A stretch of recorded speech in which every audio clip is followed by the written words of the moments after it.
Buenos días a todas, a todos, bienvenidas y bienvenidos. Muchas gracias por su presencia en este segundo día del módulo dedicado a las nulidades electorales por violación a principios constitucionales. Como es viernes y seguramente están pensando en otra cosa que en la clase, vamos a hacer una serie de preguntas de retroalimentación nada más, para ver si quedó claro, porque ayer abordamos varios temas, ¿no? Entonces, me gustaría, son cosas en realidad bastante sencillas, pero que ya fuera abriendo el micrófono o mediante el chat, me hicieran favor de ayudarme, ¿no? Con esa retroalimentación. Déjenme nada más cerrar la ventana porque se entra ruido. Y vamos a analizar una sentencia que fue paradigmática. Primero les voy a platicar de qué va la sentencia, algunos temas relativos a la misma, y luego vamos a analizarla, ¿no? Pero decía antes, me interesa que me ayuden con algo de retroalimentación, ¿no? Entonces, bueno, primero que nada, lo que me gustaría saber, insisto, para efectos de ver si quedó claro lo que expuse el día de ayer, es que alguien de ustedes me diga cuál es la diferencia entre un sistema tasado o taxativo de nulidades y un sistema híbrido, ¿no? Lo expuso en algunas de las sentencias que analizamos. Entonces, ¿quién me podría decir la diferencia entre un sistema taxativo o tasado de nulidades y uno de naturaleza híbrida? Sí, Mauricio. Jaime Mauricio, por favor. Aunque llegué un poquito tarde a la clase, pero pues tomando en consideración pues lo que he estudiado un poquito de sistemas, no sé si estoy en lo correcto, pero cuando hablamos de taxatividad, estamos hablando de lo expresamente y especificado en la ley. Entonces, si hablamos de un sistema de nulidades taxativo, es un sistema donde están claramente definidas cada una de las nulidades, o sea, que no queda ninguna, o sea, que la conducta esté bien especificada cuando hablamos de un sistema taxativo de la nulidad. O sea, no puede existir la nulidad si no está expresamente definida. Es lo que yo entiendo por un sistema taxativo. Y un sistema ¿cuál Híbrido. era la? Híbrido. Era híbrido, pero era híbrido con relación a otro. Me parece que era el de prueba tasada, ¿no? Tengo entendido que es cuando no está expresamente, para que se pueda configurar, para que se dé la nulidad, tiene que cumplir con cierto número de elementos, ¿no? Un ejemplo podría ser, no sé, tal vez no está en la ley expresamente, sin embargo, si es una falta grave, si es una falta determinante, si es generalizada y además se entiende que viola algún principio constitucional, entonces si se cumple, podríamos decirle esos cuatro elementos que estoy inventando yo, no inventando, yo estoy infiriendo, entonces se está dando la nulidad sin la necesidad de definir explícitamente esa nulidad. Ese sería mi comentario, no sé si estoy en lo correcto. Y bueno, un combinado sería que tenga de los dos, ¿no? Exacto. Ni es uno ni es el otro, pero toma los dos y cuánto de mi participación. Muy bien, sí, justamente se trata de eso. El caso Tabasco, que vimos que fue emblemático para la causal de nulidad abstracta, recordarán, ¿no? Y es abstracta porque justamente no se encuentra prevista propiamente esa causal de nulidad, no está prevista en la legislación, no obstante, se puede inferir. Y hay una razón por la cual, ¿no? Decíamos, ¿cuál es esa relación? ¿Alguien se acordará? Que me lo explique así de manera muy general. ¿Cuál es la relación o cuál es la importancia de que si no se encuentra en la ley, de todas maneras se valore a la luz de los principios constitucionales?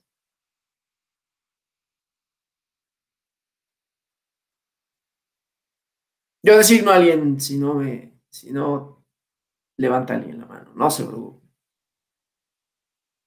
Suje y Alejandra, siento que tiene como medio ganas de participar porque está tratando de inferir la respuesta.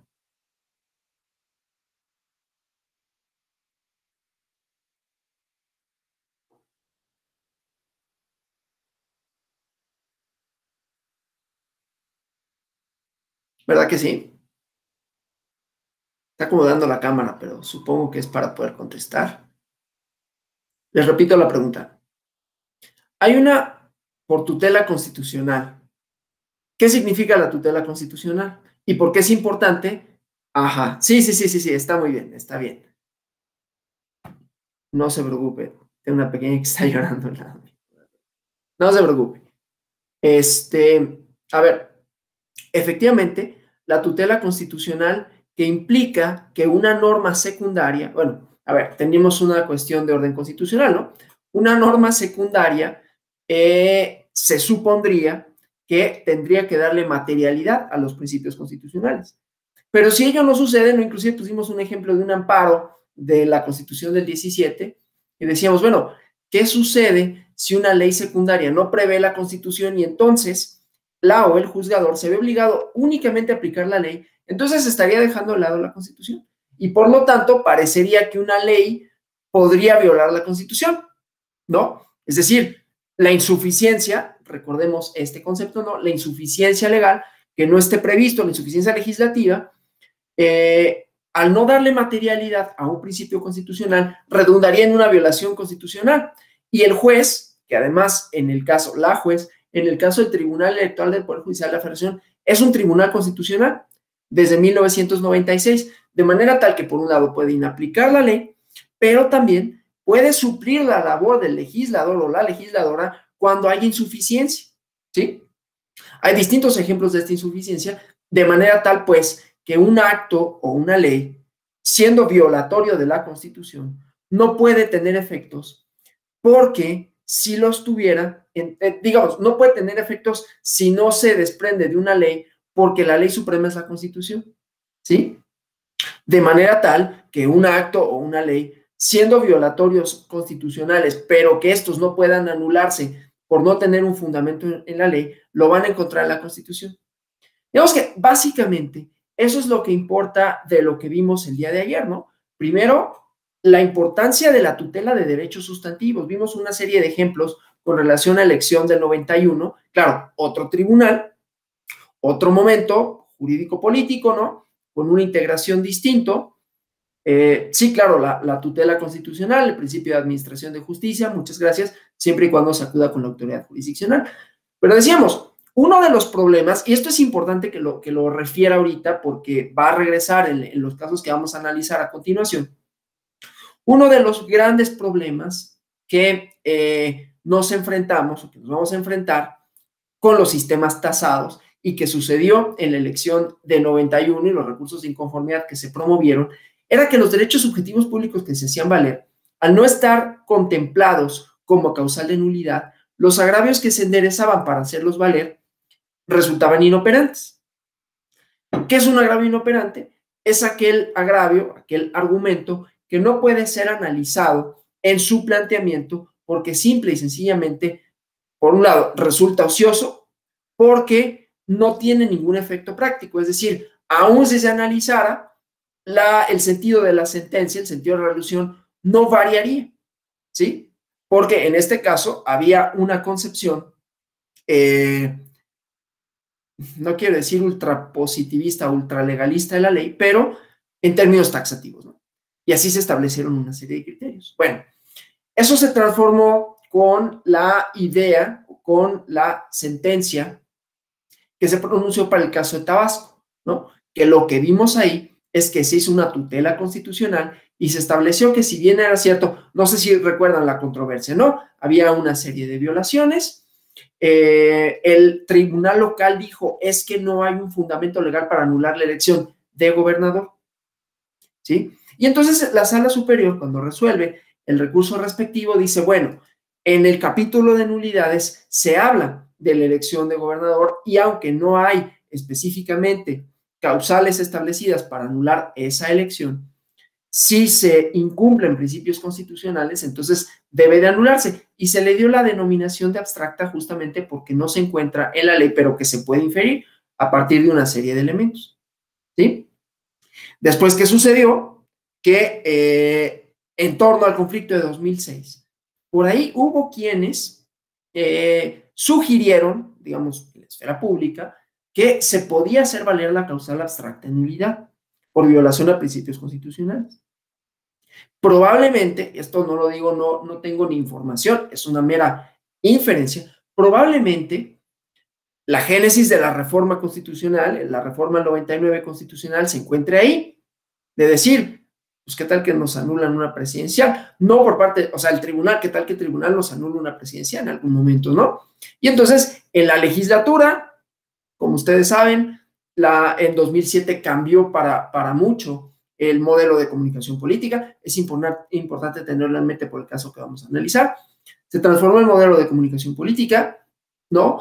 Pero también se transformó esta parte procesal y de derechos sustantivos, ejercicio de los mismos, y se añadió un segundo párrafo al 99 que ya dijimos por qué y cómo resultaba confuso, ¿sí? Y que aparentemente regresaba a un sistema taxativo, ¿sí?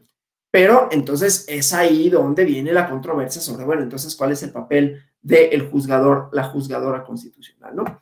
Entonces, vamos a hacer dos cosas. Vamos a analizar primero la presentación, ¿sí? En donde, bueno, perdón, aquí estábamos un poquito antes. Entonces, vamos a hablar de esta parte. Bueno, vamos a comenzar aquí. Para hablar de este tema, y luego vamos a analizar la sentencia propiamente, ¿no? Ahorita les voy a comentar lo que significó este caso, conocido como el caso Acapulco, que es la resolución del expediente sub JRC 165-2008. Permítame nada más, ¿saben qué? Voy a abrir de una vez el expediente para que lo podamos analizar en cuanto termine yo, pues, de exponerles el asunto, ¿no? Entonces, denme un segundo nada más. Ya lo tengo aquí casi. Aquí está ya. Bueno, ya nada más para no tener que estarlo buscando. Ah, dice qué página no he encontrado. A ver si aquí. Ya lo quería bajar en Word, pero bueno, aquí ya ahorita en lo que se descarga la sentencia, porque me interesa, o sea, yo les voy a dar una serie de elementos, pero me interesa que veamos cómo esos elementos que voy a analizar fueron valorados a la luz de principios constitucionales, ¿no? En qué consistieron propiamente las violaciones y qué se dijo respecto de las mismas, ¿no? Entonces, bueno, ya decía, pues, el caso Acapulco, 2008, estamos más o menos un año después de que se adoptó esta resolución en donde se determinó que la causal abstracta ya no tenía vigencia, ¿no? Luego de la reforma, que fue un vuelco, ¿no? Una vuelta de tuerca trascendente, y pues se recuperaron, pues, los motivos de la taxatividad, ¿no? No obstante, la sala superior recuperó motivos y fundamentos de la causal abstracta, pero con un cambio no menor, y me parece, yo lo digo así, brillante. Ahorita lo vemos, ¿no? Entonces, en este expediente 165 de 2008, no estoy ensalzando a mis jefes, los magistrados de ahorita, es una integración distinta, así que no lo vean como, sí, pues eso dice porque están grabando y quiere quedar bien. Aún si quisiera hacerlo, les digo, este expediente se resolvió antes de la integración actual, ¿no? En fin, en esta resolución, pues, cuando se eligen integrantes del Ayuntamiento Municipal de Acapulco Guerrero, con una nueva integración de la anterior, la Sala Superior estableció que esta reforma del artículo 99 constitucional, las salas del Tribunal Electoral solo se podían pronunciar respecto a nulidades que estuvieran determinadas expresamente en la ley, y que la Sala Superior se había pronunciado de tal manera en distintos asuntos que se habían sometido a su decisión. Pero, aquí está la genialidad, ¿no? Dijeron primero, bueno, a ver, los planteamientos referidos a violaciones que no se contemplan expresamente en la ley no se deben de rechazar a priori por inoperantes, ¿sí? Eso es importante, decía, porque inoperancia es ni siquiera, pues, inoperantes por inatendibles, ¿no? Simple y sencillamente no son susceptibles de ser analizados, de manera tal que ya ni siquiera me detengo a ver si puedes o no tener la razón, no lo analizo. Entonces, ese tipo de violaciones se dijo en el expediente. Ahorita, insisto, vamos a analizarlo de manera más puntual con la sentencia que voy a proyectar aquí, y que vamos a poder ver estos elementos. Ahorita solo los voy a señalar de manera general, ¿no? Entonces, esta primera cuestión argumentativa, una violación que se refiera a las elecciones en donde se aduzca la violación a principios constitucionales, no debe de rechazarse a priori nada más por ser inoperante, ¿no? Se presentaron varias violaciones, o sea, adujeron varias violaciones, ¿no? Propaganda negativa, que íbamos viendo en la presentación, ¿no? Cuáles fueron los elementos de agravio, ¿no? Intervención del gobernador, proselitismo religioso y distintas omisiones por parte del Instituto Electoral Local.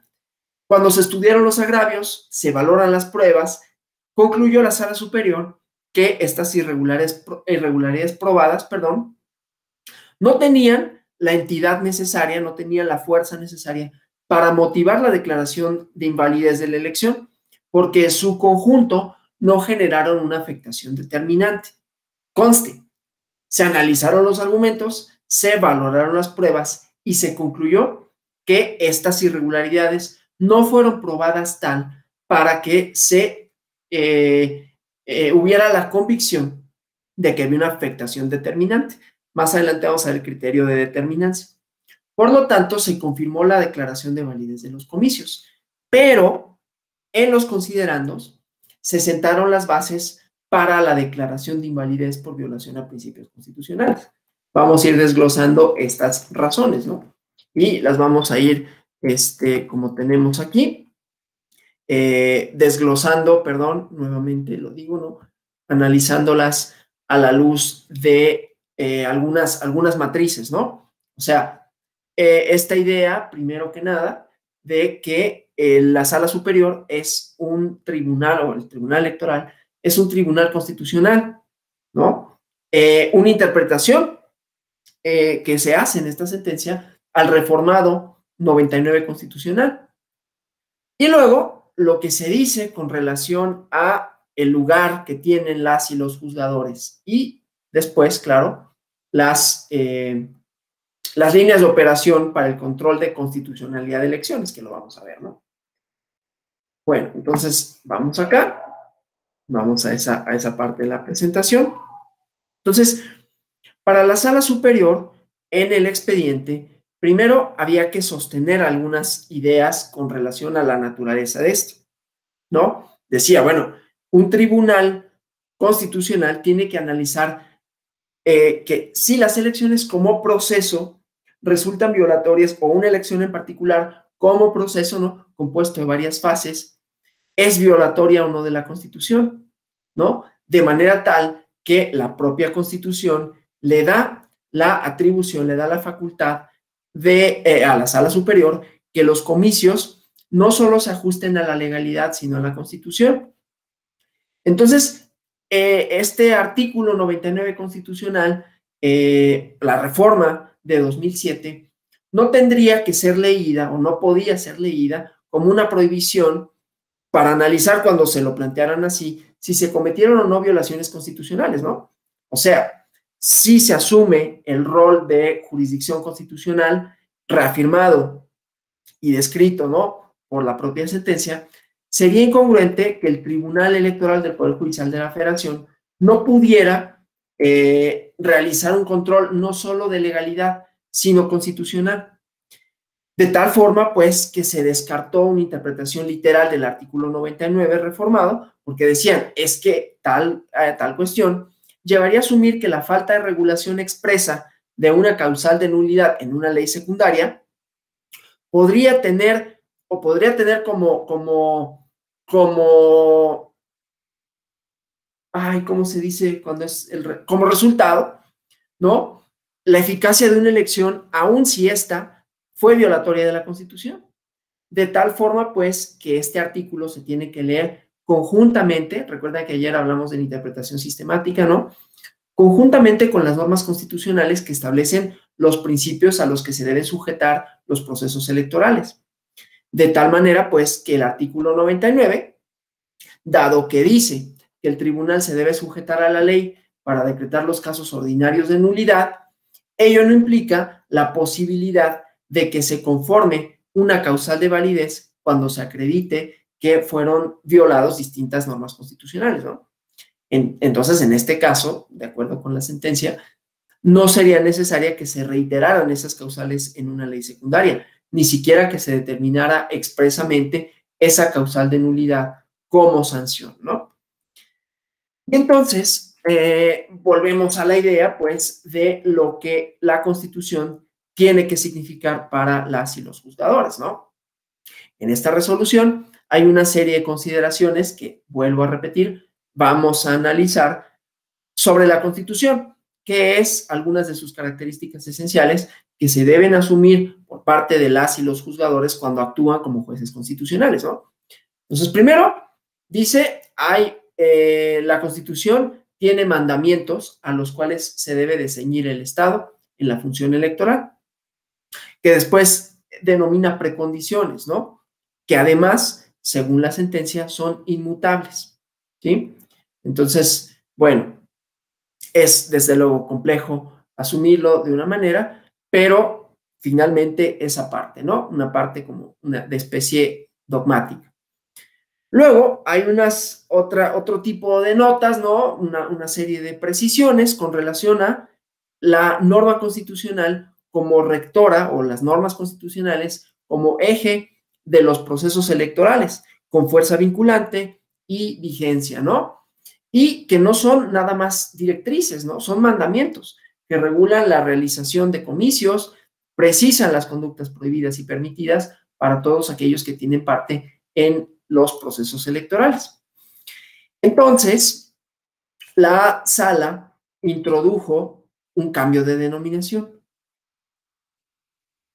que esta es la otra genialidad. La primera es procesar con relación a la inoperancia. La otra es de denominación, ¿sí? Ahorita lo refiero.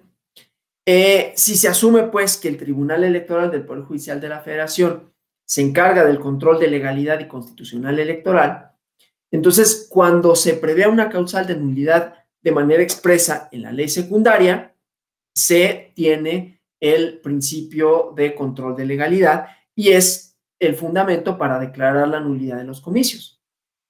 Y es de tal suerte que se cumple con el mandato establecido por el 99 Constitucional reformado.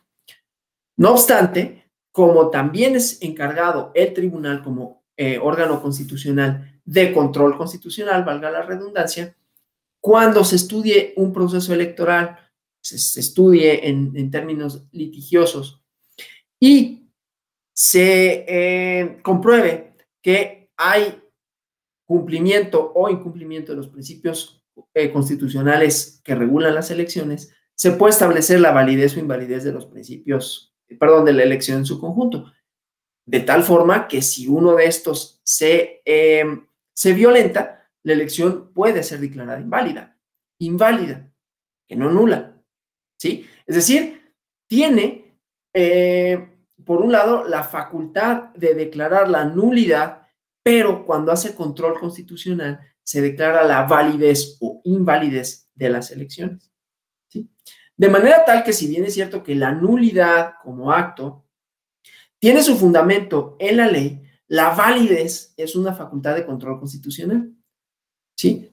Aunque los efectos son los mismos, declarar la validez o invalidez de la elección por violación a principios constitucionales, técnicamente no se sujeta a los mismos principios que la nulidad, ¿sí? Aunque, insisto, tiene el mismo efecto, declarar que el acto no puede ser eficaz y no puede producir los efectos jurídicos que se supone que tendría que producir si se hubiese llevado a cabo de conformidad con la legalidad y la constitucionalidad, ¿no? Entonces, en la sentencia lo que vemos es que las normas legales secundarias no son la única fuente para regular los supuestos que permiten, que prohíben, ¿no? Dispositivos declarativos que rigen las cuestiones electorales, sino que la Constitución, en todo caso, determina presupuestos necesarios para que sean válidos todos los actos electorales. Entonces, si unos comicios son contrarios a la norma constitucional, el proceso y sus resultados no se pueden considerar aptos constitucionalmente, no pueden producir efectos y entonces serán privados de validez, ¿sí? Entonces, bueno, ahí tenemos, vamos a ver estas bases para cuáles son las directrices para el control de validez de las elecciones, ¿no? Entonces, las normas constitucionales, que decía, son precondiciones de todo acto electoral para que sea válido, sea constitucional, y en lo que al caso vamos a ver los artículos que se mencionan en ese caso, se puede extraer que, entre otros, los principios, uno, la elección de los poderes legislativo y ejecutivo mediante sufragio universal, libre, secreto y directo. La libertad en el sufragio, ¿no? Y con ello que sean democráticos, auténticos, periódicos, perdón. Los principios de equidad, de igualdad en la contienda se tienen que garantizar y por ello también el financiamiento de los partidos políticos en las campañas, en donde debe prevalecer los recursos públicos sobre los recursos privados. Que las elecciones se organicen mediante un organismo público autónomo. En el caso de los principios de certeza, legalidad, independencia, imparcialidad y objetividad, tienen que garantizarse como rectores del proceso electoral. Igualmente, que los partidos, voy a avanzar aquí en la presentación porque aquí nada más tengo. Igualmente que los partidos, decía, accedan a medios de comunicación de manera equitativa y un control de legalidad y de constitucionalidad de actos y resoluciones comiciales. Entonces, aquí vamos a ver una serie nueva de principios. Le voy a regresar aquí, para que se integran, pues, con lo que ya dije, ¿no? Entonces, le regreso a la presentación para que se vea cuáles son estos, ¿no? Que en la ley se fijen límites de las erogaciones de los gastos en los procesos internos de los partidos políticos. Que la distribución de los tiempos a los partidos por medio de la autoridad administrativa electoral se lleve a cabo, ¿no? O sea, que sea la autoridad administrativa electoral quien distribuya los tiempos a los partidos. La contratación directa de tiempos de radio y televisión por medio del entonces Instituto Federal Electoral. La prohibición para que los partidos contraten por sí o por terceros tiempos de radio y televisión. La prohibición para personas físicas o morales de la contratación de propaganda en radio y televisión que pudiera o que estuviera dirigida a influir en las pretensiones electorales. La prohibición de la propaganda de inmigrante y las restricciones que marca el artículo 134 constitucional. Y entonces, esto permite establecer una serie de pasos para el control de validez, que esto lo vamos a ver en esta diapositiva, ¿no?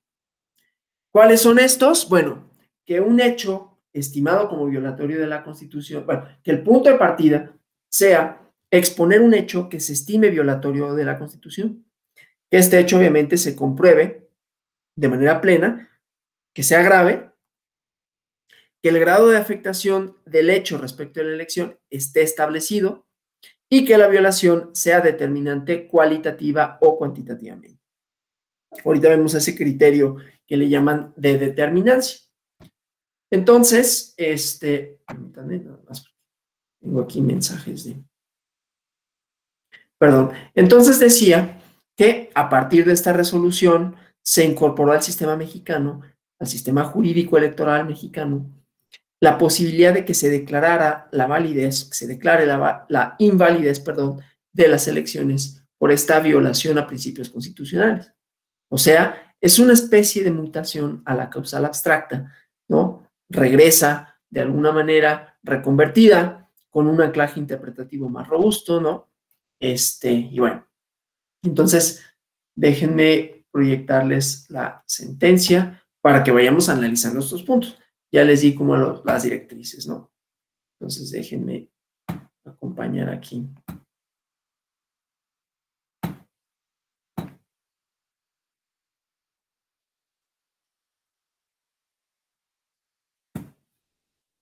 Bueno, entonces, estas fueron, por un lado, los resultados de la votación. gana un partido político, ¿cómo se llama? Específico. Y entonces una coalición compuesta por ciertos partidos y por otros promueven juicios de inconformidad ante el Tribunal Electoral local.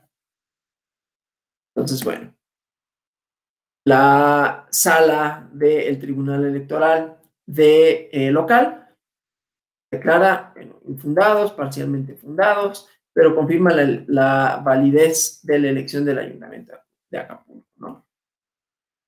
Y unas cuestiones relativas a candidatos de representación, etcétera, ¿no? Y entonces se modifica la votación del cómputo final. Eso como hechos, ¿no? Se interponen recursos de reconsideración e igualmente la segunda sala, respetando el principio de definitividad. Ayer uno de nuestros compañeros, creo que era Iván, ¿no? Que nos refería la parte relativa a, no es cierto, Jaime Mauricio, nos refería a la parte relativa al principio de definitividad, ¿no? Agotarse las vías ordinarias antes de acudir a la vía de jurisdicción federal, digamos, ¿no? Control constitucional. Bueno. Y entonces lo mismo, ¿no?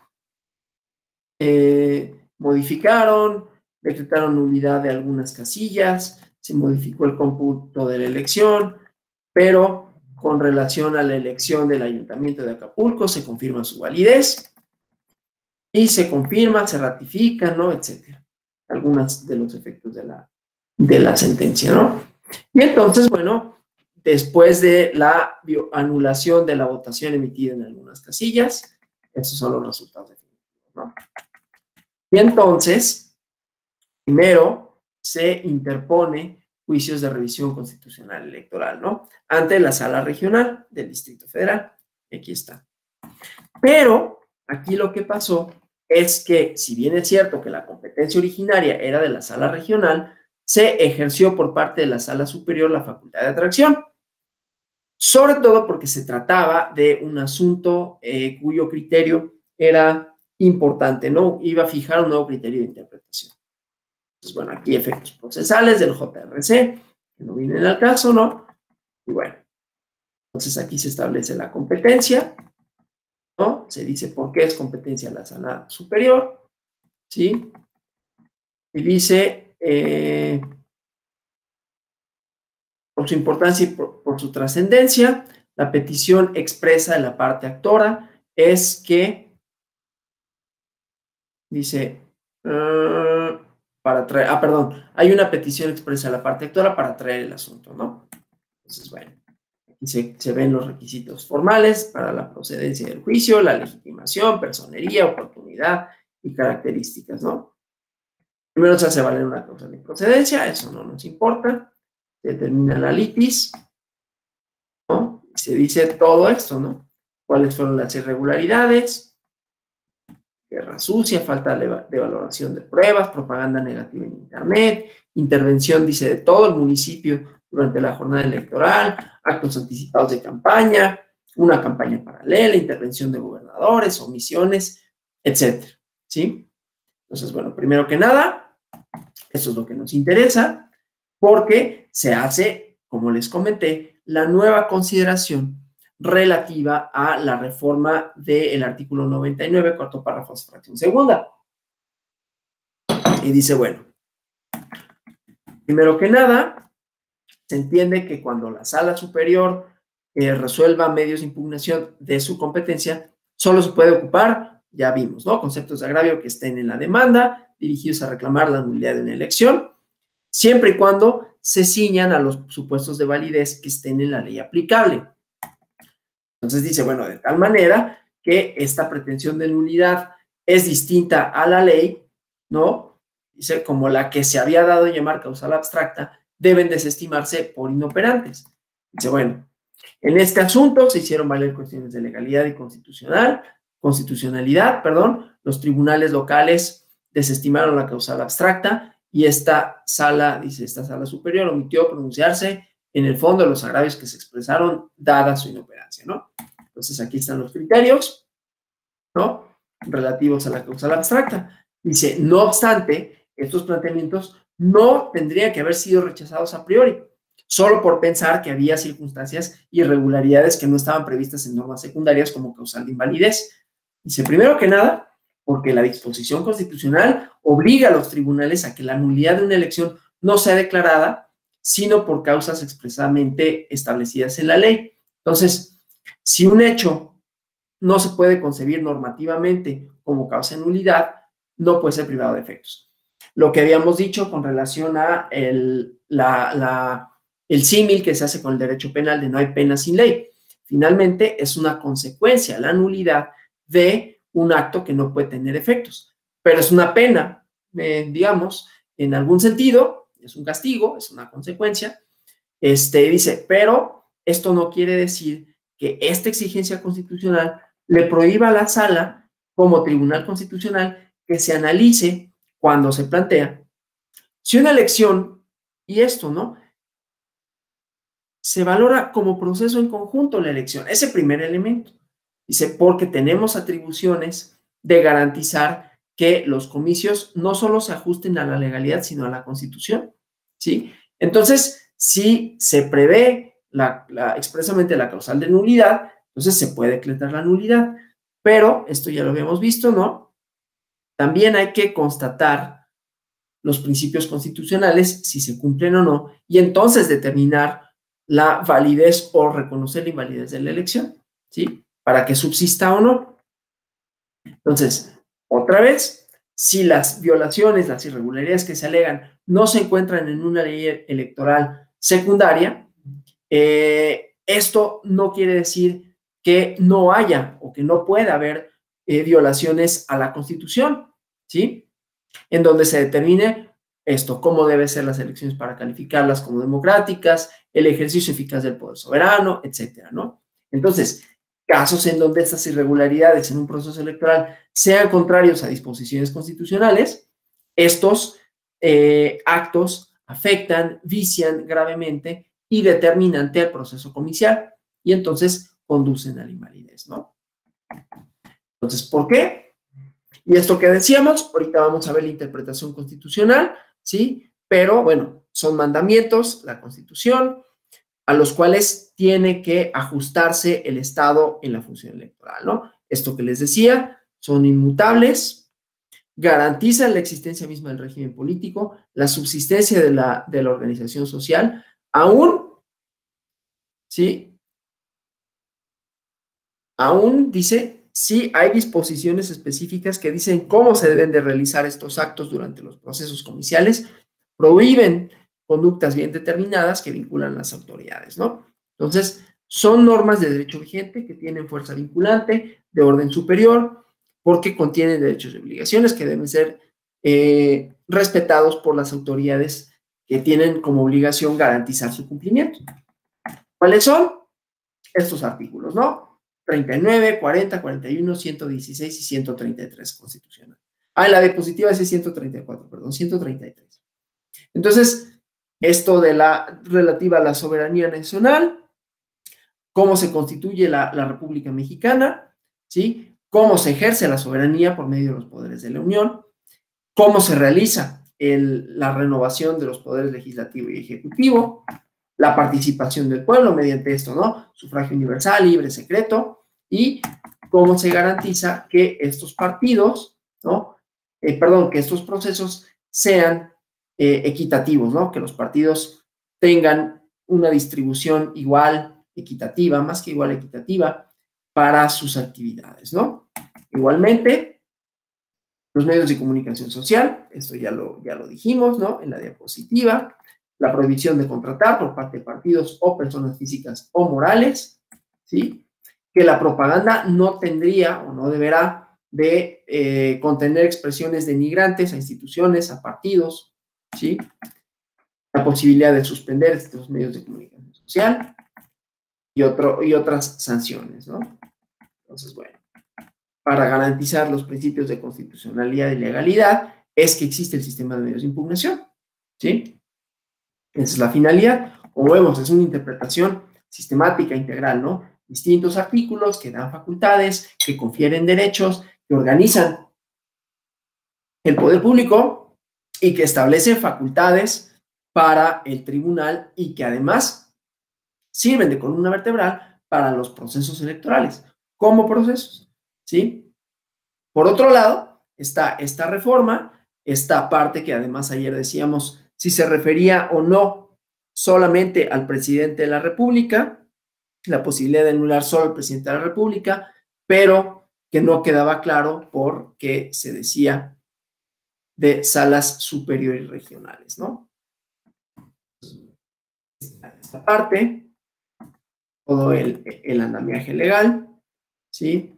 Las garantías constitucionales en materia electoral, constituciones y leyes, lo que debe de contener la Constitución y de las leyes, ¿no? Esto que vimos, que los miembros de los poderes ejecutivo, legislativo, sea el vehículo para su elección, el sufragio libre, secreto, directo, universal, ¿no?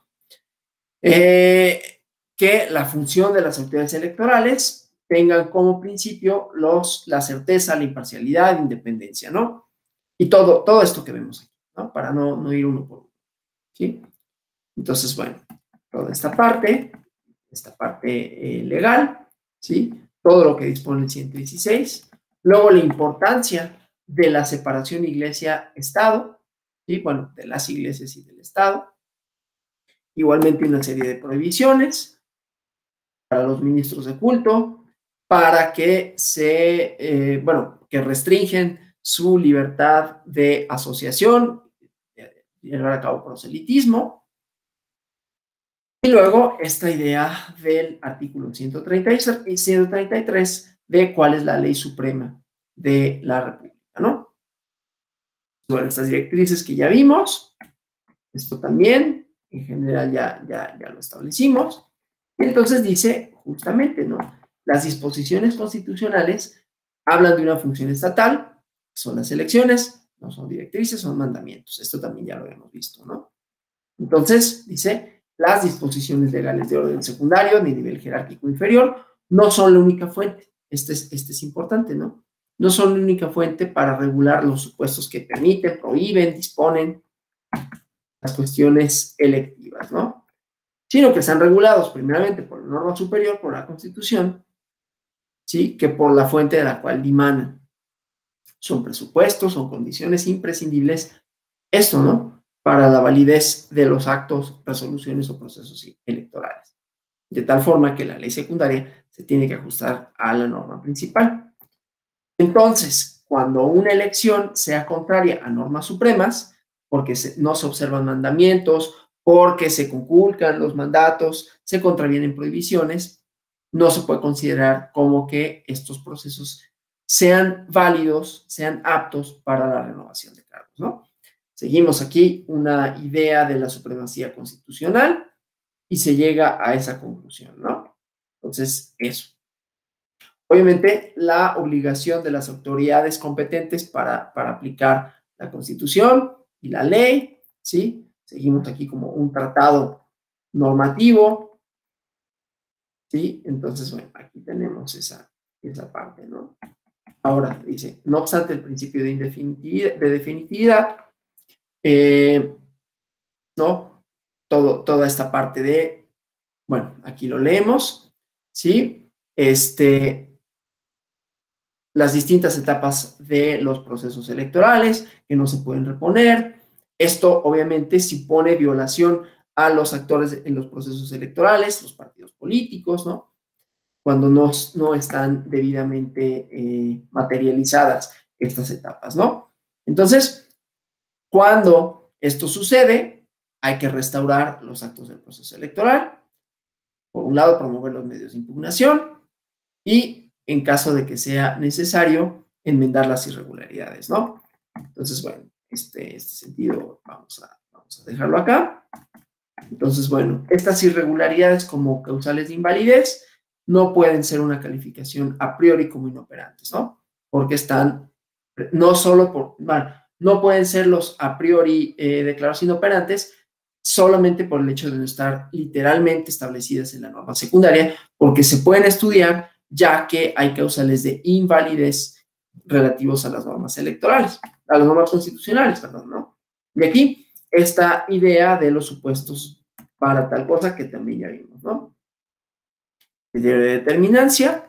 Entonces, ¿cuáles son los parámetros? Primero que nada, dice, la parte que interpone la demanda tiene que decir cuáles son los actos, los hechos que a su consideración resultan violatorios de un principio o precepto constitucional y desde luego probarlos. Cuando se demuestra que existe esa violación, entonces el tribunal califica, ya no la parte demandante, califica este acto para ver si la irregularidad está conforme o no con los mandamientos constitucionales. ¿Y cómo se determina ese grado de afectación, no? Entonces el juzgador tiene que analizar objetivamente los hechos probados y entonces determinar el grado de afectación al principio o al precepto constitucional para ver si es grave o no, ¿sí? Y entonces, ahorita vamos a ver esa parte de la determinancia. Si la infracción, el principio, el precepto constitucional es cualitativa o cuantitativamente determinante, tiene que declararse la invalidez, ¿no? Claro, aquí decíamos, pautas contenidas en criterios aceptados para que haya un elemento determinante desde el punto de vista cualitativo o numérico. Bueno, entonces, para saber si se vulneran principios constitucionales, si se aprecia que se vulneran principios constitucionales, no puede subsistir la elección, no puede ser declarada válida.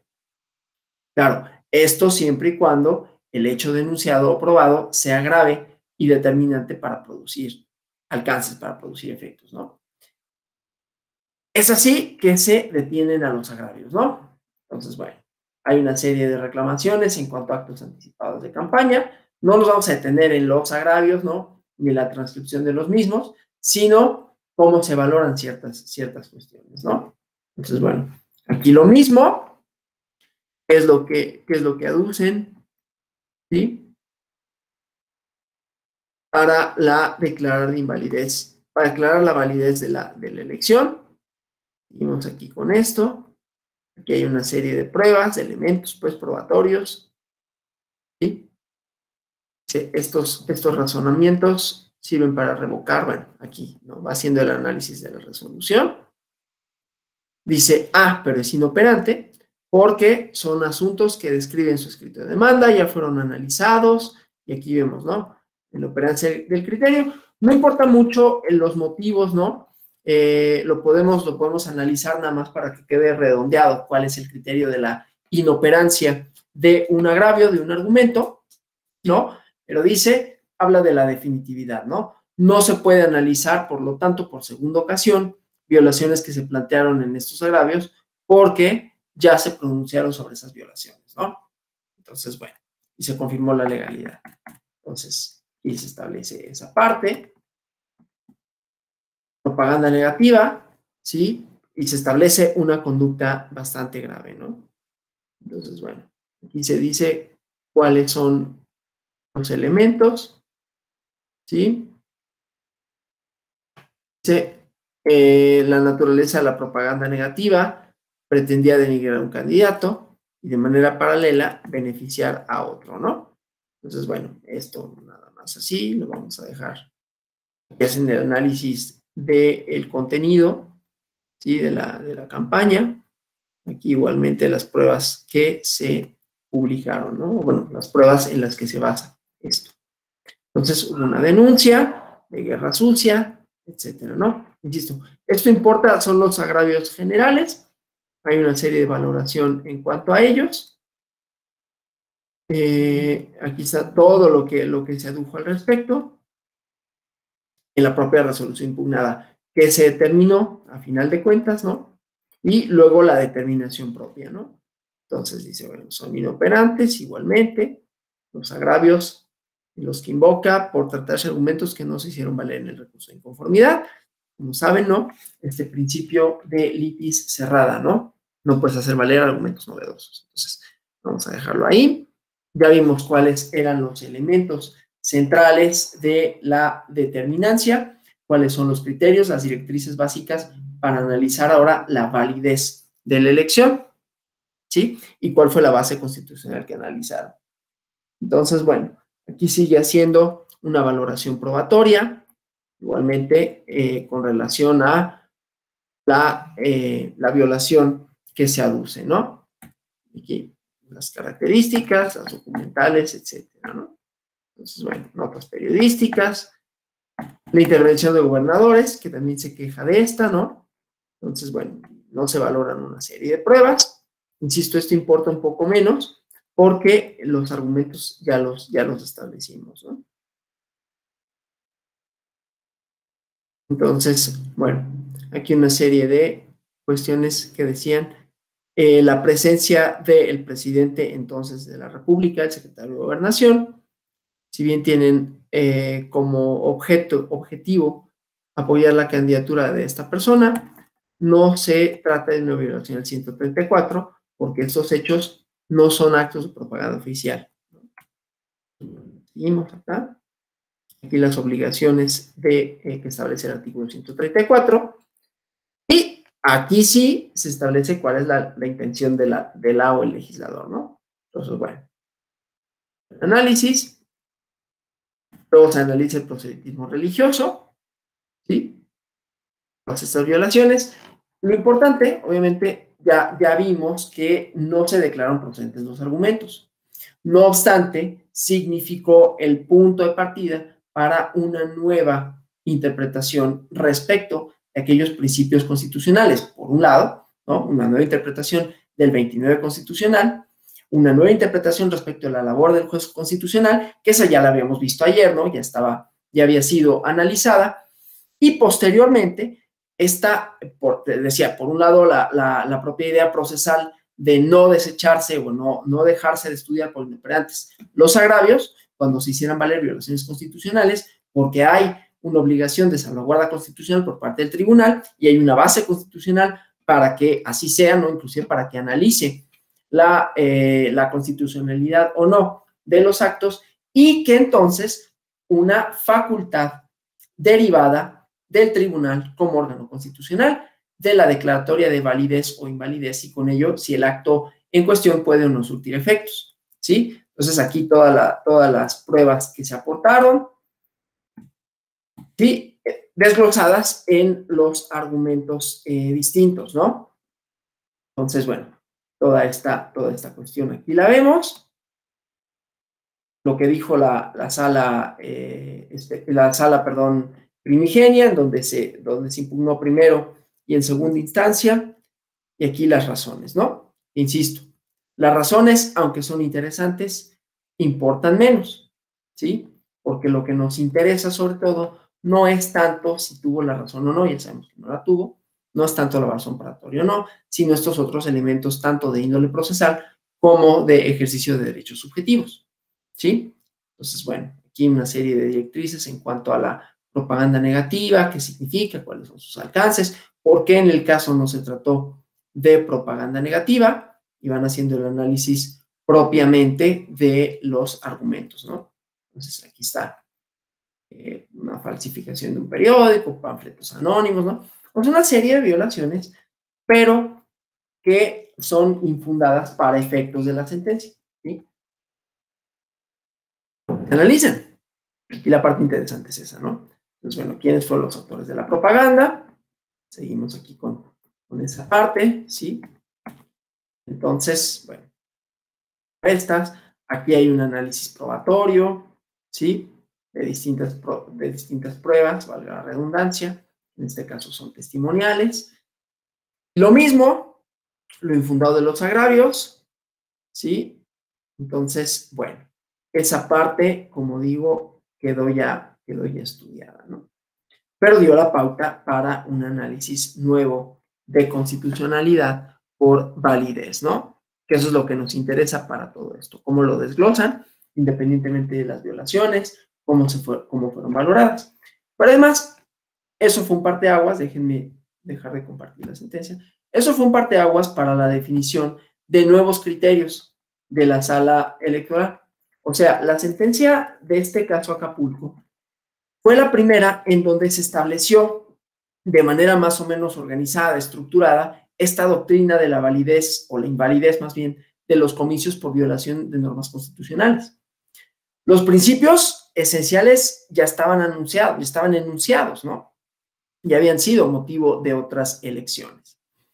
Me voy a referir, hay un caso que fue conocido, caso Yurecuaro, en donde igualmente unos días después de declarar la inoperancia de los agravios por la extinta causal abstracta, la sala superior dictó sentencia en el caso Yurecuaro.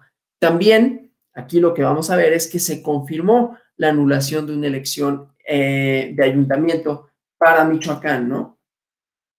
El Tribunal Electoral del Estado de Michoacán declaró la nulidad de la elección en ese estado porque se violó el artículo 35, fracción 29 del Código Electoral del Estado de Michoacán, en donde se establecía que los partidos políticos tenían como obligación abstenerse de utilizar símbolos religiosos, expresiones, alusiones, fundamentaciones de carácter religioso en su propaganda, y entonces esto era concordante con el artículo 130 de la Constitución, ¿no? El principio de la separación de Iglesia y Estado, las limitaciones que se destinan a los ministros de cultos, ¿no? Entonces, estas prohibiciones, la violación de estas prohibiciones, se configuró porque un candidato de un partido, en diversos actos de carácter religioso, ¿no? Inició la campaña, asistiendo a una misa, participó en celebraciones en una capilla, realizó actos de campaña en días de fiesta religiosa. En su cierre de campaña hubo una procesión en donde había una imagen de un santo, de la Virgen, llevaba un rosario. En su discurso de cierre agradeció a estructuras sociales, religiosas, manifestó su apoyo a estas cuando, si fuera el caso, llegara a casa de gobierno. Y entonces esta serie de hechos supusieron para la Sala Superior una violación al 130 constitucional y al propio mencionado artículo 35 de la Constitución del Estado de Michoacán, que concretiza en este orden local las prohibiciones de la Constitución. Entonces, en la sentencia, lo que se establecen son principios que se desarrollan mejor en la sentencia de Acapulco, una interpretación del artículo 99 constitucional, luego de la reforma de 2007, y se dice que la Constitución establece normas vigentes con fuerza aplicativa y por lo tanto que en una elección cuando se violenten mandatos constitucionales, como este que sucede en el artículo 130, no se puede considerar válida, ¿no? Estamos hablando del sub-JRC 604-2007, ¿no? Déjenme, inclusive, vamos a ver si lo podemos aquí recuperar. Déjenme nada más.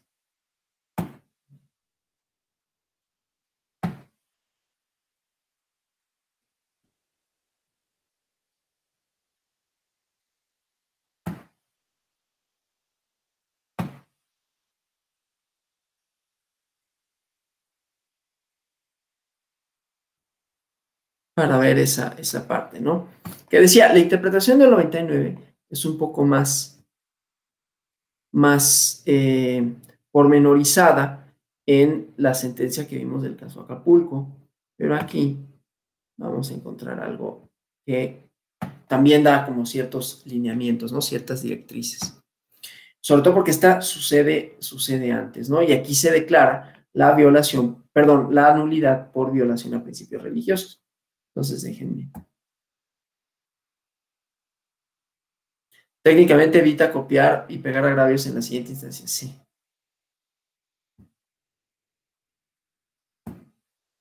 Bueno.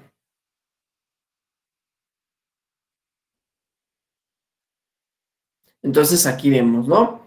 Algunos de los motivos de dicha sentencia, igualmente los resultados electorales. La sentencia, aquí voy a hacer un poquito más rápido, ¿no? Que la otra. Los requisitos, estas cuestiones procesales, esta cuestión de violación de preceptos de la Constitución, que exige el propio medio de defensa, pero ahorita vemos, ¿no?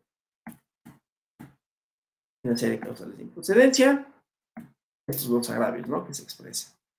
¿Qué son? ¿En qué consiste? O aquí se transcribían, en las sentencias actuales ya no se hace así, pero no importa eso, ¿no? Toda la transcripción.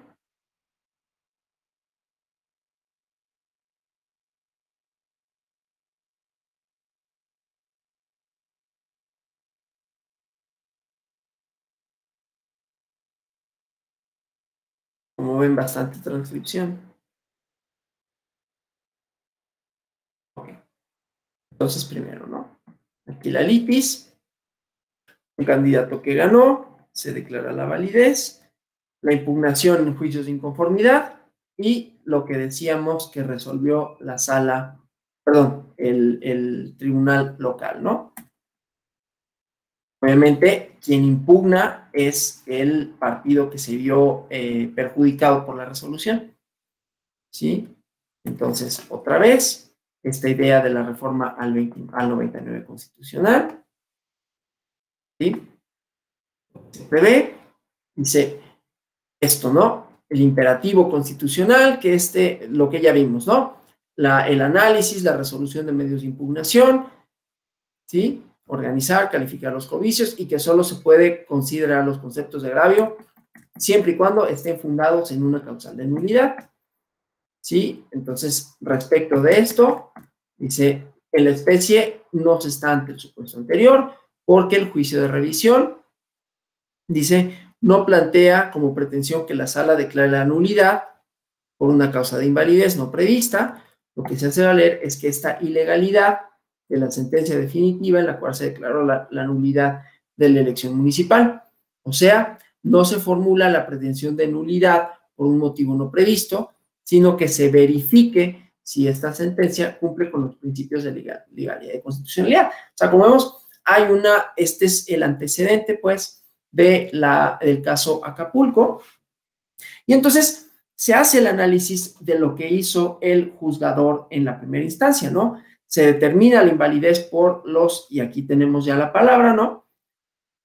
La invalidez de los comicios municipales, no solo por la causal abstracta, no se invocó esa jurisprudencia, no se estableció esto, sino porque había supuestos normativos concordantes con la Constitución de la utilización indebida de símbolos religiosos. Entonces, dice en esta sentencia, se consideró que estaba plenamente demostrada esta irregularidad, ¿no? Se calificó como sustancial y grave por los principios que se vulneran, ¿no?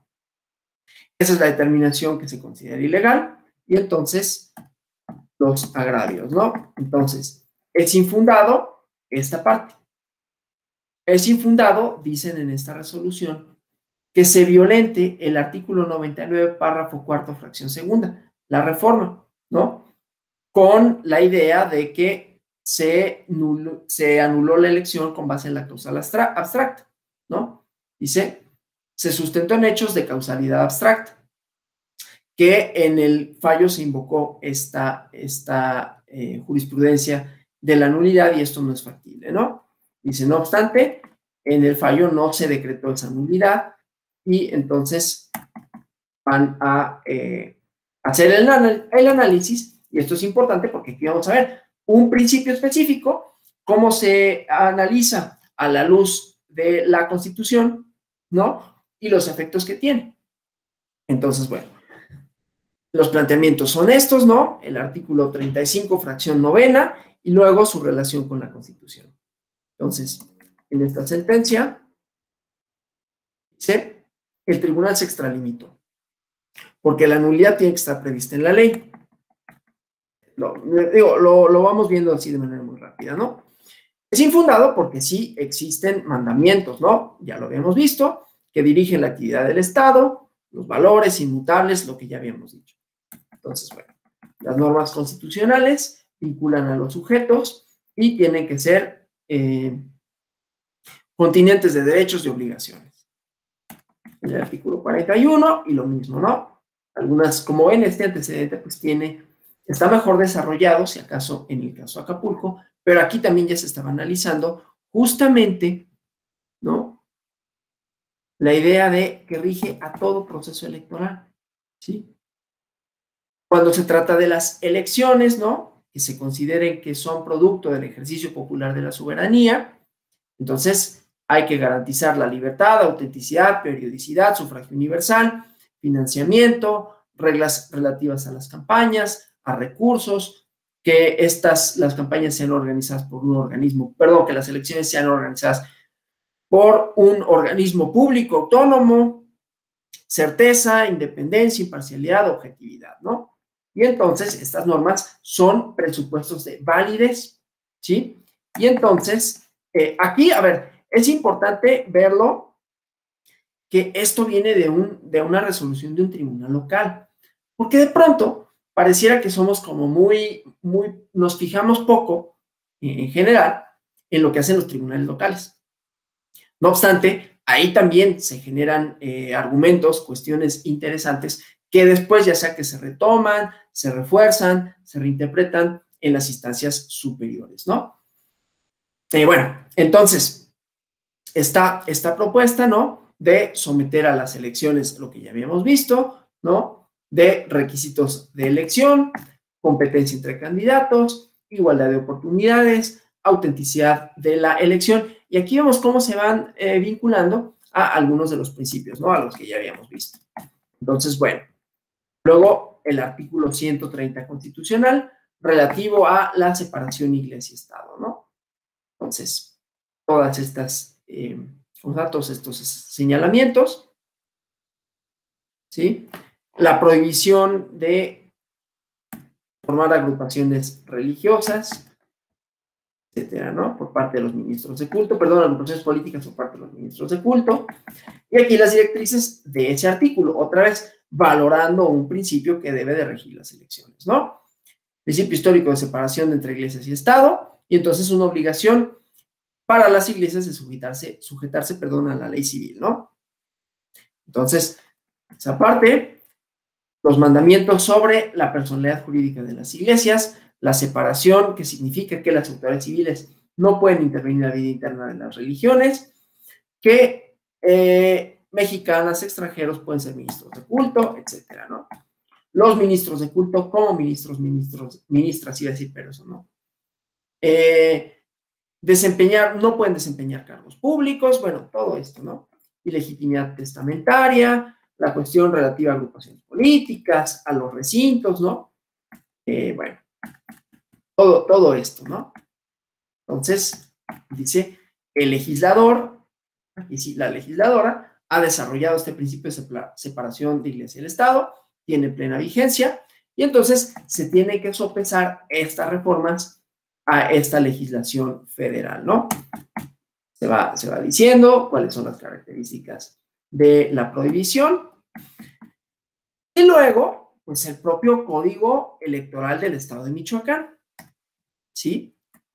Que le da sustento jurídico, sustento en ley secundaria al principio constitucional, ¿no? Entonces, tener en cuenta el concepto de Estado laico, que ha variado, ¿no? Aquí hacen un análisis, ¿no? Histórico de que primero era anticlerical y luego ya no, que se ha transformado, pues, ¿no? Pero que subsiste con rango constitucional y que tiene unas características, ¿no? Obviamente, otra vez, todo el marco para la democracia constitucional, que ese ya lo vimos, las obligaciones, los derechos, etcétera. La idea de la educación y la libertad de creencias, esta parte de la educación laica, o sea, desarrollando nuevamente, ¿no? El principio. ¿Qué significa el pensamiento laico? La libertad religiosa, prohibición expresa jurídica en el artículo de la Constitución del Estado de Michoacán, pero también principios que se desprenden de la propia Constitución Federal, ¿no? Entonces, otra vez, principios que se desprenden seguimos hablando, o sea, sí hay un fundamento en una ley secundaria, pero seguimos hablando de principios que deben de regir el actuar de las autoridades constituidas y que deben de respetarse a efectos de tener procesos locales, como procesos que sean válidos, que sean ciertos y que no conculquen la Constitución. Entonces, en estos principios, en la valoración del 130 constitucional, ¿no? Dada la especial naturaleza de los símbolos religiosos, lo importante, lo dedicado que es la participación política, los institutos políticos no los pueden utilizar, ¿no? Entonces, bueno, la naturaleza de igualmente, ¿no? De los partidos políticos, esta conjunción o esta prohibición de que los partidos se conjunten, ¿no? Separación absoluta entre Iglesia y Estado, y es incompatible que el partido que formara un gobierno fuera de naturaleza confesional. Entonces, como los partidos políticos no pueden participar de cuestiones religiosas, ello para que la participación política sea racional, sea libre, ¿no? Y que su voto sea, digamos, ajeno a cuestiones que pueden influir en su voluntad como símbolos religiosos, y con esto pues conservar la paz, el orden social, ¿no? Entonces, esto no quiere decir que si se vulnera ese principio tenga que subsistir la elección, de tal forma que, como dice aquí, el planteamiento del inconforme, es decir, quien se acude a la sala superior para demandar que se revoque la sentencia y con ello se declare la validez de la elección, dice no se vulneran estas libertades, la prohibición restringe el ejercicio de las actividades electorales del individuo, no se afecta, porque aquí decían, ¿no?, que era una afectación al principio del libre, ¿cómo se le dice esto? Bueno, que los partidos también pueden tener esta misma libertad, no de expresión, libre de configuración, ¿no? Entonces, la libertad religiosa y de culto, si bien es cierto que se trata de un derecho humano, tiene sus límites, y aquí se dice, ¿no?, cuáles son los límites, ¿sí? Entonces, bueno, igualmente, vamos a avanzar un poquito más. Entonces, la conclusión, pues, es que los partidos en el ejercicio de sus derechos, pero en las campañas electorales, se tienen que ajustar a lo que prevé este artículo constitucional, las reglas previstas en los demás disposiciones constitucionales, para que las elecciones, las contiendas electorales en su conjunto sean libres y se ajusten al principio de la equidad. Si se quebranta ese orden público, entonces, evidentemente, dice, se confirma una violación a la norma constitucional, ¿no? Aquí las consecuencias jurídicas. Ahora, esta parte, que aquí también la reiteran, para tratar de argumentar por qué, aún habiendo esta idea de la causal abstracta, no era propiamente de lo que se hablaba. Aunque no están enunciados literalmente en algún precepto jurídico, ¿no? Dice, no se hace referencia a que la elección, perdón, en cuya campaña se empleen, elementos religiosos es nula, o sea, no hay una causal específica que diga que la violación al 130 constitucional relacionado con, en este caso, el 35, fracción 29 de la ley de la Constitución local, sea una causal de nulidad o algunas expresiones equivalentes. Eso no quiere decir que la consecuencia jurídica no tenga fundamento legal y que no se puede incluir, ¿sí? Esto es importante. Otra vez, aunque estemos, o sea, aparentemente estamos reiterando, ¿no?, el decir, no es necesario en todos los casos que la nulidad que la causal de nulidad provenga propiamente de un fundamento legal. Sí existen principios constitucionales que se deben de garantizar, que se deben de cumplir para que la elección tenga eficacia. Volvemos a lo que decíamos ayer, tendiente a los actos jurídicos, la teoría del acto jurídico, para que sea válido, ¿no?, la validez del acto jurídico. Entonces, estas normas legales, primero que nada, están previstas en la Constitución, no tendrían por qué ser letra muerta, perdón. Son además el sistema jurídico supremo que reglamenta la forma de gobierno, el ejercicio de la soberanía, cómo se renuevan los cargos públicos, etcétera, ¿no?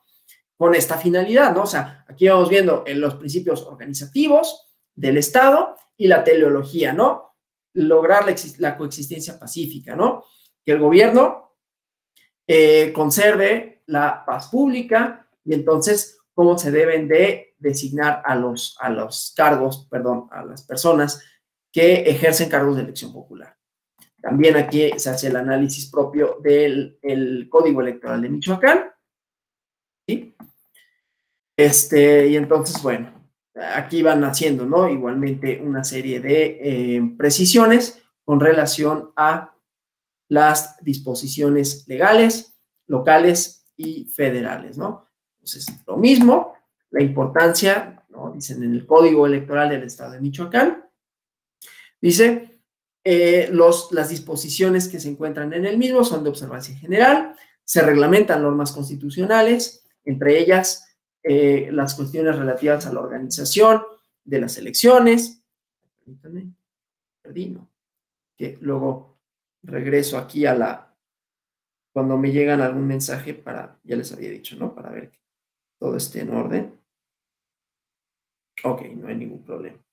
Entonces, decía pues, se hace análisis contextual, la vinculación que tienen las autoridades con la norma constitucional, ¿sí? Entonces, dice, esta parte, la vinculación que hay de las autoridades para garantizar las leyes constitucionales, sancionar actos, incluso leyes que la contravengan, ¿no? Tratándose de leyes que su derogación, su modificación, expulsión de dichas leyes, etcétera, ¿no? Entonces, una vez que se establece que un acto es inconstitucional, entonces no puede tener efectos, ¿sí?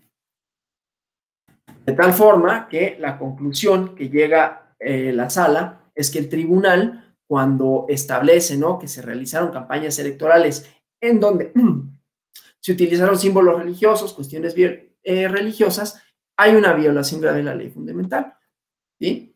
La libertad del voto, la equidad de la contienda, la laicidad de la función estatal.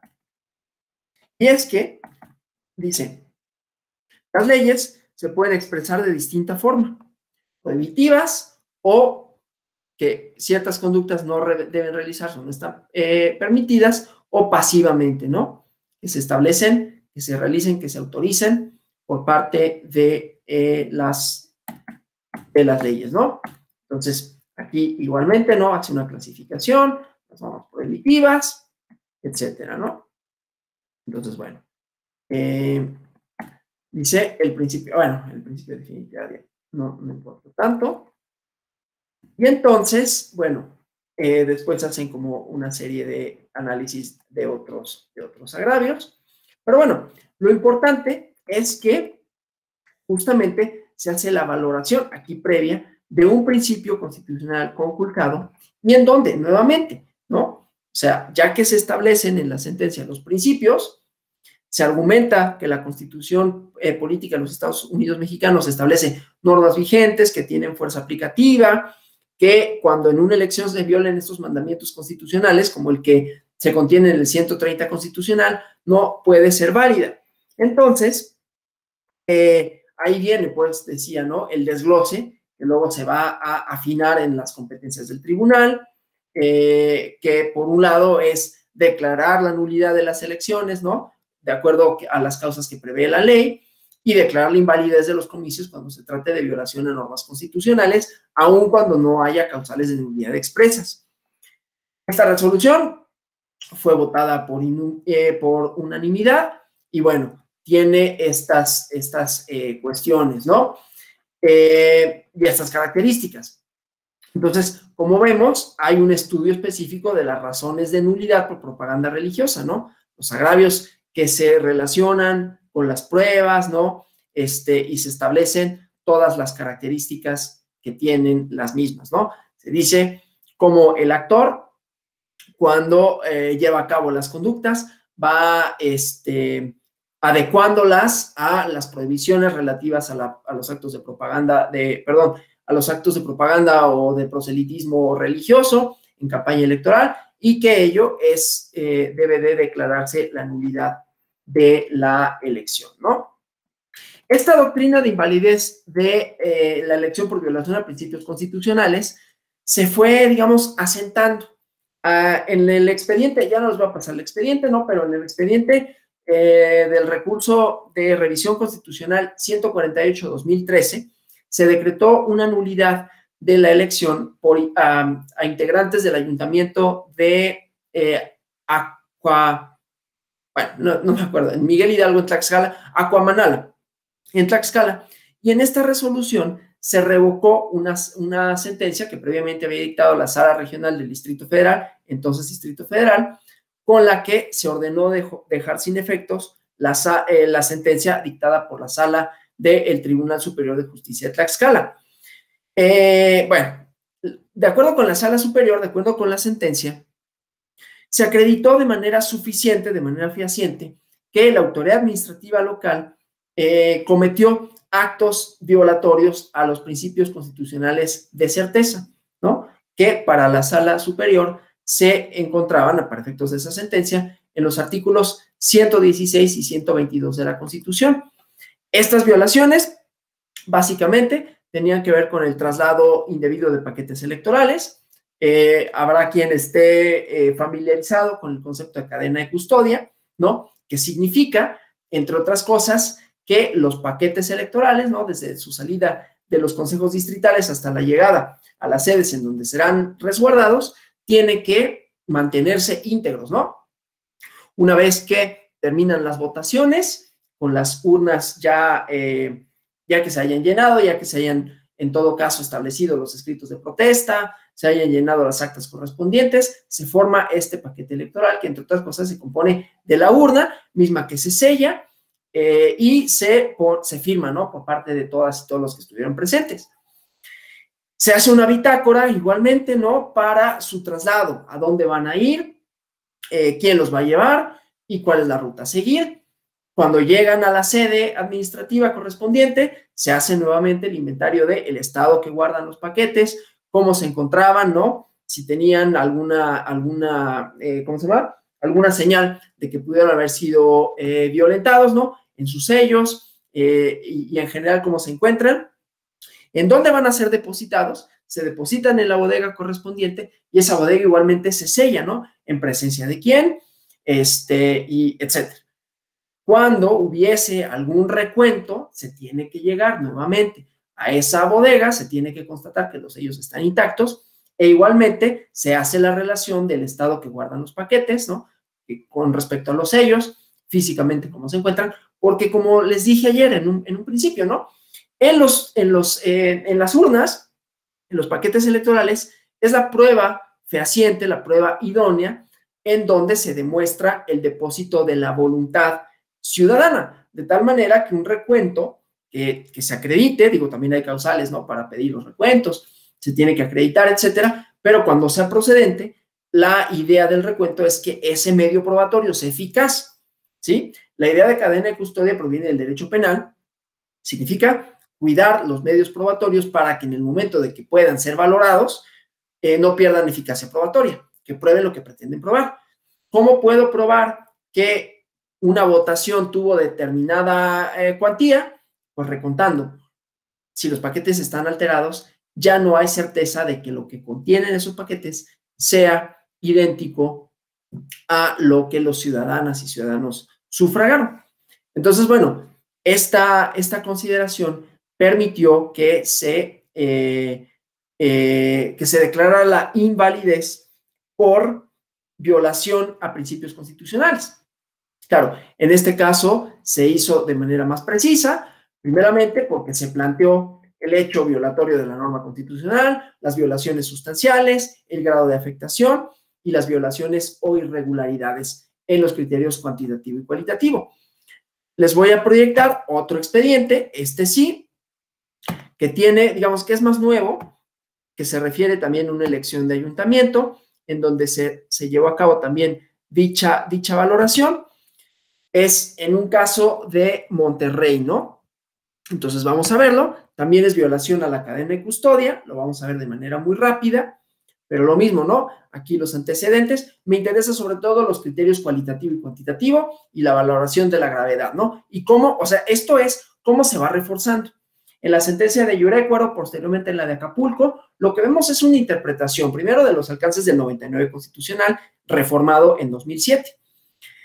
Decir si son operantes o inoperantes los agravios, porque anteriormente a esos expedientes se habían declarado inoperantes. Entonces, ¿por qué son o no son inoperantes? Son diferentes un caso del otro, ¿no? En la sentencia del caso Acapulco se dice que no son inoperantes esas violaciones, o bueno, que no se pueden declarar inoperantes a priori, es decir, sin antes haberlos estudiado, a pesar de que después se dice que son inoperantes porque ya se habían hecho valer en el recurso, son inatendibles, ¿no? Porque ya había un pronunciamiento con relación a los mismos, ¿no? Entonces, no son, en ese sentido, no están atacando los argumentos de la resolución primigenia, sino que los están reiterando, ¿sí? Eso por un lado.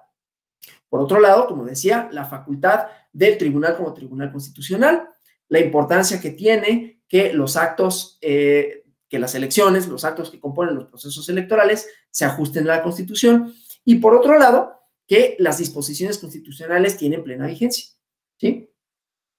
En el caso de Yurecuaro, que es un caso antecedente, lo que vimos es, bueno, hay principios relativos a la libertad religiosa, pero también a los límites que eso supone, la protección del Estado laico, y cómo eso, además de que estaba regulado en la propia legislación local, también tiene un fundamento constitucional, ¿no? Entonces, la salvaguarda de la Constitución.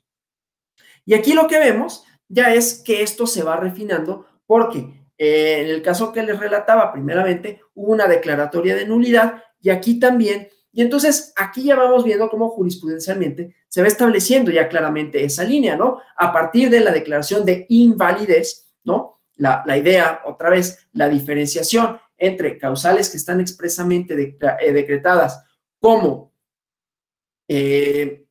atinentes para ser analizadas para verificar la eficacia y por lo tanto declarar o no la nulidad del proceso electoral en su conjunto o de la elección, y la idea de la validez, que la elección pueda ser declarada válida o inválida de conformidad con los actos que la compusieron, ¿no?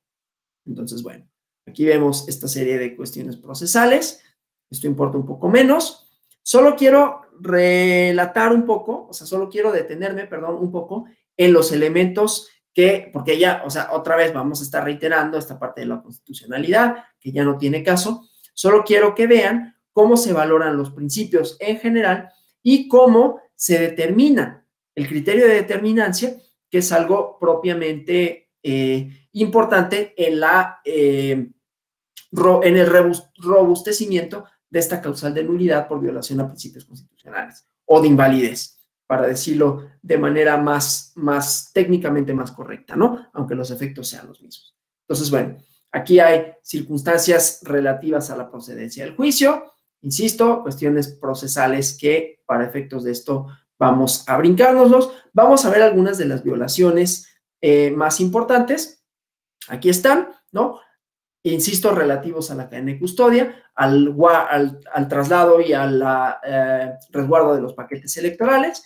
Entonces, bueno, hay elecciones, aquí está el cómputo, arroja estos resultados, que no importan, se promueven una serie de, ¿cómo se llama?, de impugnaciones. Aquí el compañero que nos preguntaba, ¿no?, los juicios de inconformidad correspondientes, se impugna una sentencia, ¿no?, primero en la sala local, establece una serie de cosas, ¿no?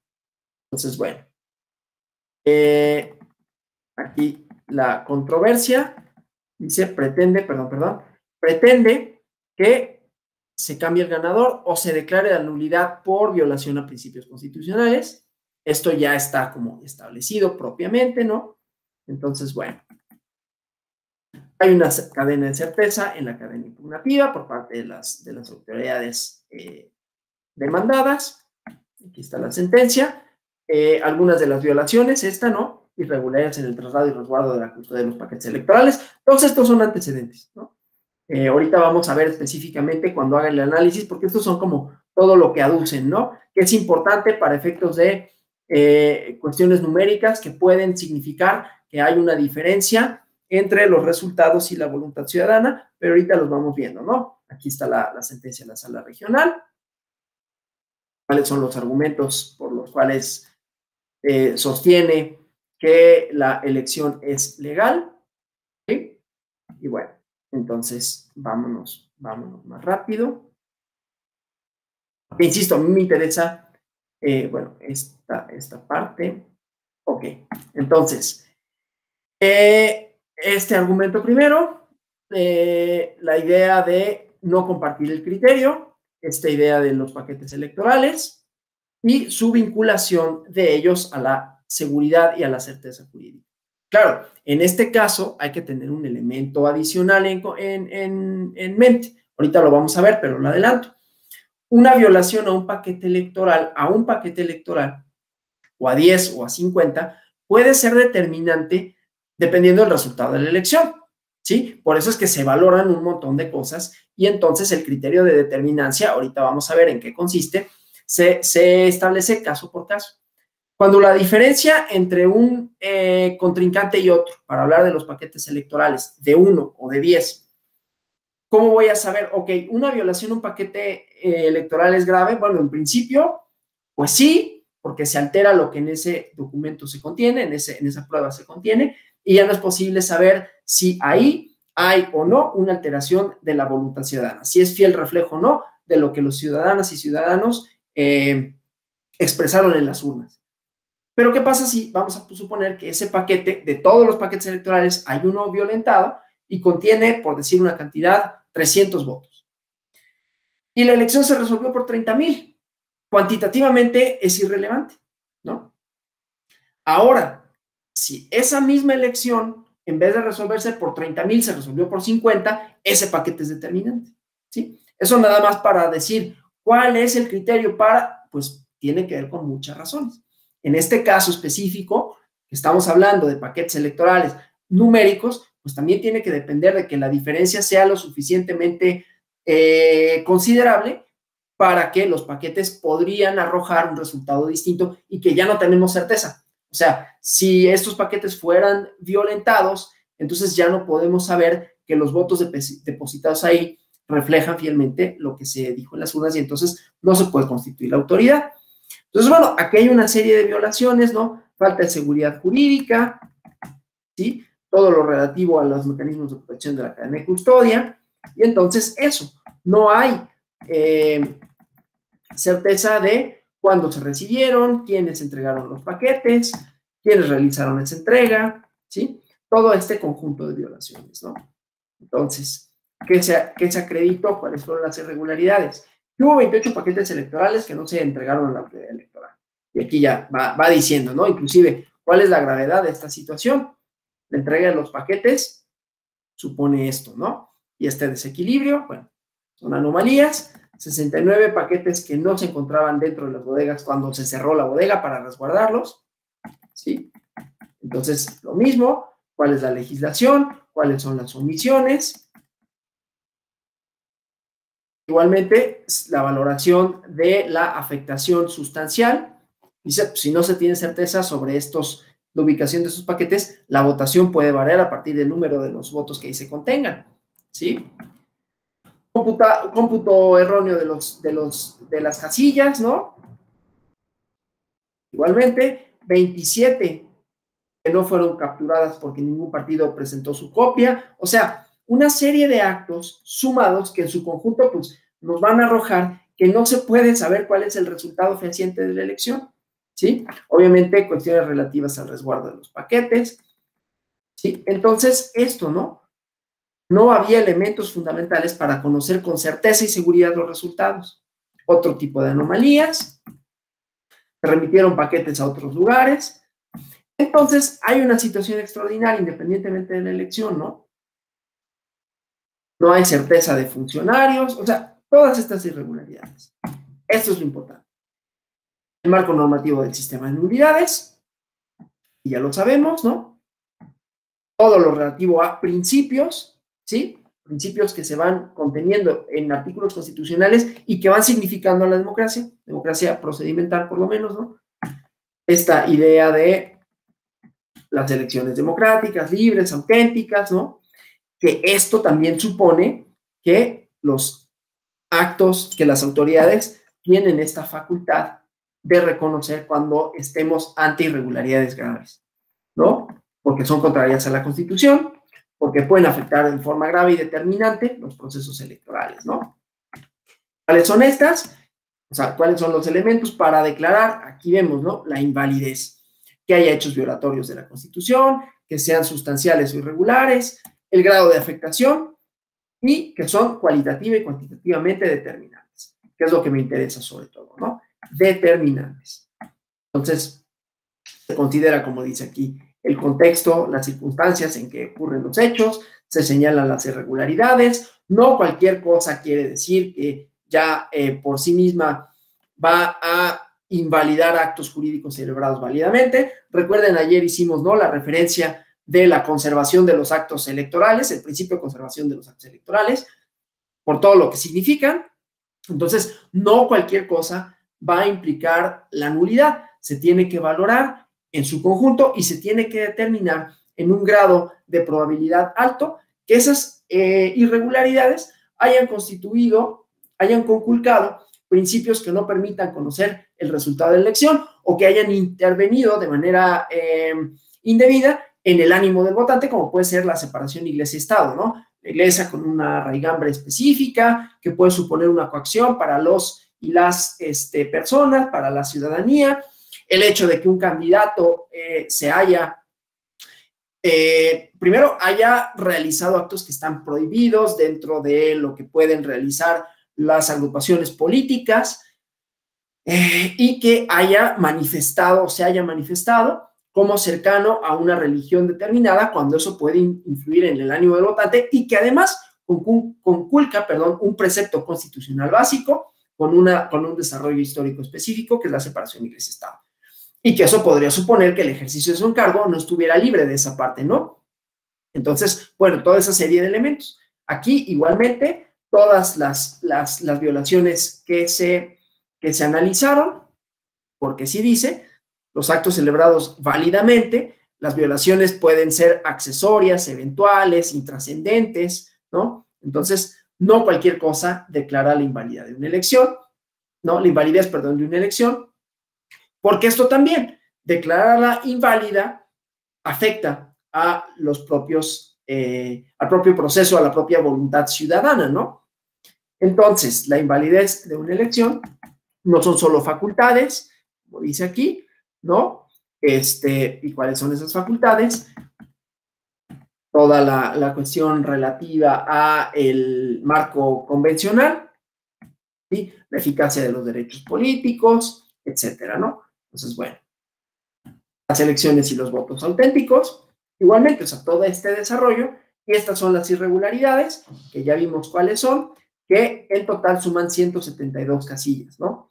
Considera la nulidad de 172 casillas, pero hay todas estas irregularidades, ¿no? Entonces, bueno, hay incertidumbre, hay irregularidades con relación a los paquetes electorales, diversas, son graves y determinantes porque se vulnera el principio de certeza y autenticidad. Aquí están los hechos que son violatorios del principio de norma constitucional. Vemos, está mucho más desglosado, ¿no? ¿Cuáles son los elementos? ¿Cómo se consideran? El marco constitucional. ¿Cómo se relacionan los principios con hechos específicos? ¿Sí? Entonces, aquí obviamente se hace el análisis de qué son violaciones sustanciales o regularidades graves. Se dice cuáles son, ¿sí? Miren, por ejemplo, aquí dice, son sustanciales, violaciones que afecten normas, principios jurídicos relevantes en un régimen democrático para los procesos electorales y sus resultados, ¿no? Son violaciones sustanciales materialmente y estas, ¿no? Que las elecciones no sean libres, auténticas, periódicas, que el sufragio no sea universal, libre, secreto, que las candidatas y candidatos, lo que ya habíamos visto, ¿no? Principios que relativos a las elecciones, al uso de recursos, etcétera, ¿no? Obviamente, que sean afectados principios rectores de la función electoral. Aquí están las violaciones sustanciales, ¿no? Que se dice cuáles son, se hace el recuento de las mismas, la falta de certeza, ¿sí? El marco constitucional y entonces el grado de afectación que se produce, ¿no? La violación del principio. Entonces, otra vez, los hechos concretos y la determinación, que decíamos, criterios cualitativos, factores cualitativo y cuantitativo, ¿no? El aspecto cualitativo, la naturaleza, los caracteres, los rasgos, las propiedades de la violación que puedan decirse que son graves, ¿no? Que son sustanciales. Ya vimos arriba que es una violación sustancial. Entonces, ¿en qué medida esto afecta principios y vulnera los valores, ¿no? Que obviamente deben ser los valores fundamentales que estén previstos en la Constitución y entonces así determinar si hay o no una elección libre y válida, ¿no? Entonces, eso en términos cualitativos, que haya violaciones sustanciales. Esta vulneración, dice, es trascendente porque genera incertidumbre, ya que esta diferencia, ¿no? La diferencia cuantitativa, ¿no? Fue menor al 1%. Entonces, ahí ya dice, pues es una elección que es contraria a la Constitución, y además hay una diferencia pequeña entre el primero y el segundo lugar, ¿no? Entonces, pues obviamente necesitamos de certeza y de seguridad. Hay la afectación y está el vicio en que incurre los, ¿cómo se llama? La elección, pues, cómo está viciada y que no puede surtir efectos. Ahora, cuantitativo, la magnitud, el número de irregularidades graves, número de violaciones sustanciales, ¿no? Se violentó un paquete, bueno, cuantitativamente puede ser mucho o poco, como ya habíamos dicho. Obviamente, si se relaciona con otros hechos, porque aquí no solo fueron los 28 paquetes que nos entregaron, hubo cuestiones de cómputo, paquetes otros que no llegaron, etcétera, ¿no? Entonces, pero aquí medir el cúmulo de irregularidades graves o de violaciones sustanciales, el número racional de votos emitidos en forma irregular, ¿sí? Y que haya una diferencia, perdón, aquí, teniendo como parámetro la diferencia entre el primero y el segundo lugar en la misma. Si la conclusión es afirmativa, entonces hay determinancia cuantitativa, lo que decía, pues el número de votos, por eso puede ser la violación grave, puede ser un paquete, o puede ser 10, o puede no serlo, dependiendo del número entre el primero y el segundo, porque eso es lo que nos permite dar certeza sobre los resultados, ¿no? Entonces, aquí vemos el conteo, lo equivalente, y entonces se declara inválida la elección con esos criterios, ¿no? Con esos elementos, ¿sí? Entonces, este es el robustecimiento de la causal de nulidad abstracta, su transformación en la posibilidad de que se declaren nulidades por violación a principios constitucionales, o se declare la invalidez, para hablar técnicamente, la invalidez de una elección por violación a principios constitucionales. Bueno, hasta aquí yo les agradezco por su presencia, por su asistencia y su participación. No sé si haya alguna pregunta. Tomo nota del comentario del compañero que se tuvo que retirar.